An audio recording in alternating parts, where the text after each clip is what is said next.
Les responsables des associations féminines regroupées au sein de la synergie des femmes pour la paix et la sécurité du Tanganyika ont renforcé ce mardi 6 mai 2025 leurs compétences en conception, rédaction, mise en œuvre et suivi et évaluation des projets. Cette formation animée par Atanas Kituka, expert en transformation des conflits, a été sollicitée auprès du Programme des Nations Unies pour le développement PNUD du Bureau du Tanganyika à l'initiative de son responsable du programme, Dr Ephraim Abouediabé. Elle vise à doter ces femmes d'outils pratiques pour mieux répondre aux besoins de leur communauté, notamment face aux défis environnementaux et sécuritaires que connaît la province du Tanganyika. Nous avons focalisé notre attention sur la conception du projet.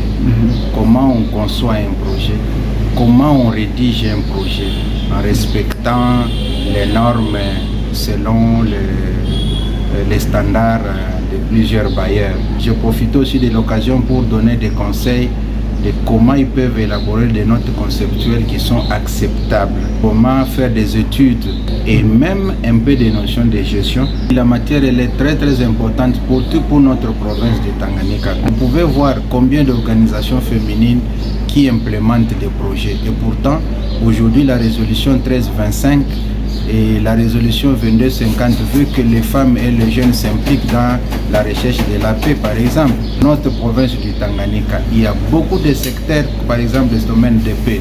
Il n'y a pas des associations féminines. L'environnement, combien de femmes qui peuvent présenter des projets pour capter les fonds et faire face à ce que nous subissons aujourd'hui dans la ville de Kalemi.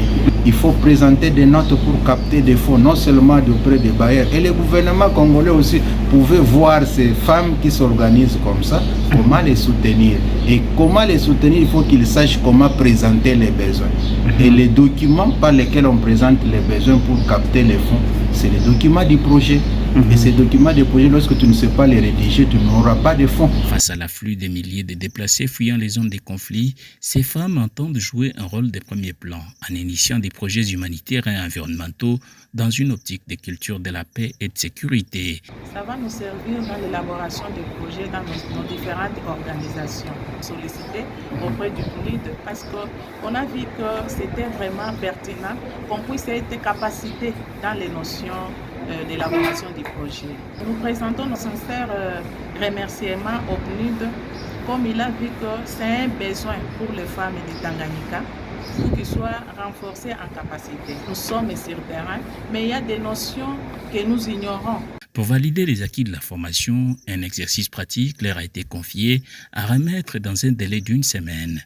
Grâce à ce renforcement des capacités, ces femmes leaders sont désormais mieux préparées à transformer les idées en projets bancables au service de la paix et du développement durable dans la province du Tanganyika.